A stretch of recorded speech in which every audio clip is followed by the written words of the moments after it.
राजस्थान का हॉस्पिटल पिछले 10 सालों से बंद पड़ा हुआ है।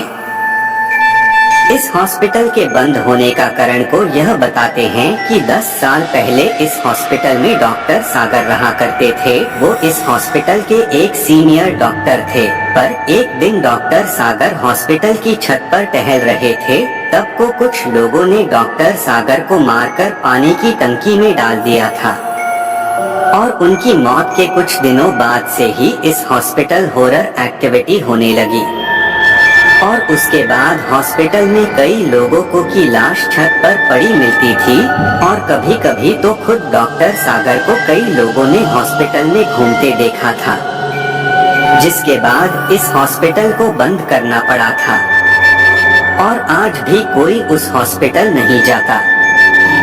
सूरज और अखिलेश आज ही इस हॉस्पिटल के बगल वाले होटल में रहने को आए थे।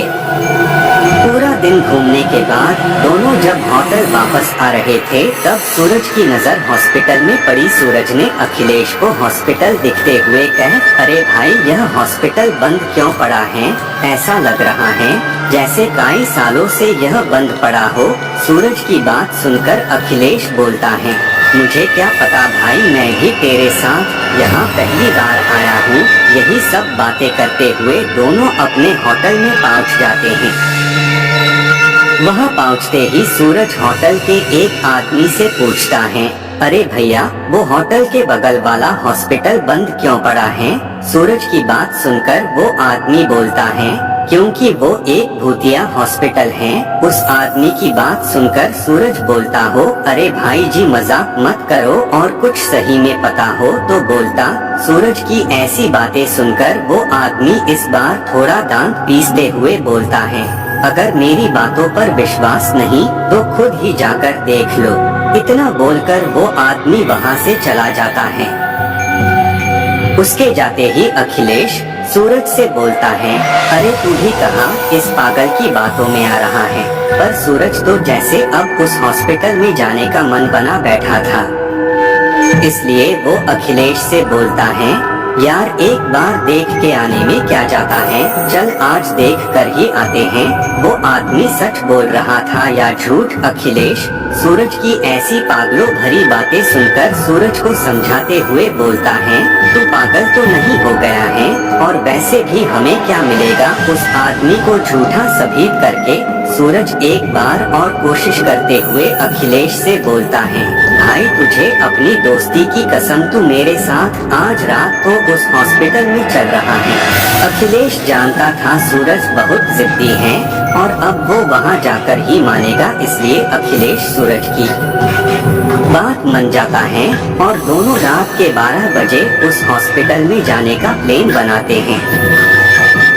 रात के 12 बजने का इंतजार करने लगते हैं और जैसे ही घड़ी में रात के 12 बजते हैं, दोनों उस हॉस्पिटल में जाने लगते हैं और वहां पहुंचकर हॉस्पिटल के गेट का ताला तोड़कर अंदर चले जाते हैं। अंदर जाने के बाद दोनों एक एक कर हॉस्पिटल में हर जगह देखने लगते हैं कि कुछ तो भूतिया हो, पर उन्हें सिवाय धूल के वहाँ कुछ नहीं देखता। अभी अखिलेश सूरज से बोलता है, भाई मुझे तो इस हॉस्पिटल में कुछ भी भूतिया जैसा नहीं दिख रहा, चल यार अब होटल चलते हैं, फालतू का टाइम वेस्ट कर रहे हैं हम वहाँ। सूरज के पास उसकी बातों का कुछ जवाब नहीं था, इसलिए वो भी बोलता है, चल यार मुझे भी लगता है वहाँ ऐसा कुछ नहीं है। इतना बोलकर दोनों बाहर जाने लगते हैं।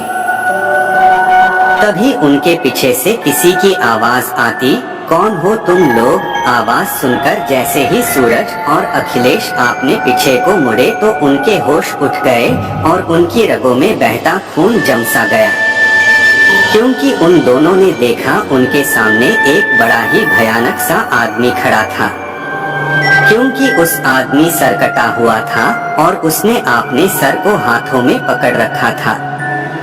उस आदमी को देखकर सूरज डरते डरते हुए उसे बोलता है, "ओहो, कौन हो तुम?" सूरज के इतना बोलते ही वो आदमी पहले तो जो सर उसे आपने हाथों में पकड़ रखा था उसे उसने अपनी गर्दन पर रखा और अपनी भयानक आवाज में कहा, "मैं डॉक्टर सागर हूँ और तुम मेरे पैसाड़।"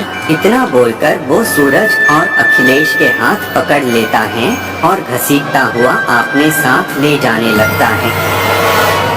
वो डॉक्टर सागर उन दोनों को अपने साथ ऑपरेशन थिएटर ले जाता है। पहले तो वो अखिलेश को एक कुर्सी में बांध देता है, उसके बाद सूरज को ऑपरेशन थिएटर के बेड पर लेटा देता है और कैंची से उसका पैर काटने लगता है और काटते काटते सूरज के दोनों पैर लग कर के रख देता है। सूरज दर्द से तड़प और चिल्लाए जा रहा था, पर उस डॉक्टर सागर पर उसका कोई असर नहीं हो रहा था। तभी अखिलेश के हाथों में बंधी रस्सियां अपने आप खोल जाती हैं और अखिलेश जिस कुर्सी से बांधा था उसको उठाकर डॉक्टर सागर के सर में मार देता है। कुर्सी डॉक्टर सागर के सर पे लगते ही उसका सर नीचे गिर जाता है। अखिलेश थोड़ा भी खुश हो पता उसे पहले ही डॉक्टर सागर का सर अपने आप उड़ता हुआ डॉक्टर की गार्डन में लग जाता है। अखिलेश बस खड़ा खड़ा यह सब देख रहा था, वो बेचारा कर भी क्या सकता था। और सूरज को तो अपने दर्द के आगे कोई होश ही नहीं था, क्योंकि बेचारे के दोनों पैर जो कट चुके थे। तभी डॉक्टर सागर अखिलेश की तरफ मोड़ता है, बोलता है, "अच्छा, तुम्हारे दिमाग का ऑपरेशन करना है।" इतना बोलकर ही डॉक्टर सागर ने अखिलेश को पकड़ लिया और घसीटते हुए उसके ले जाकर सूरज के बगल में लेटा दिया। अगले दिन जब वहाँ के पास के लोगों ने हॉस्पिटल का गेट खुला देखा तो लोगों ने सोचा कि हॉस्पिटल में चोरी हुई होंगी, इसलिए वहाँ के लोगों ने पुलिस को बुला लिया और पुलिस ने जब अंदर जाकर देखा तो उनको लोगों की कटी पीटी लाश मिली। सूरज की लाश के तो दोनों पैर कटे हुए थे और अखिलेश का सर ऊपर से कटा हुआ था। डॉक्टर सागर मार तो गए थे, लेकिन वो अभी भी लोगों का ऑपरेशन कर रहे हैं। मुझे आशा है कि आपको यह भूतिया कहानी अच्छी लगी होगी। आपको ये कहानी कैसी लगी हमें कमेंट करके जरूर बताएं।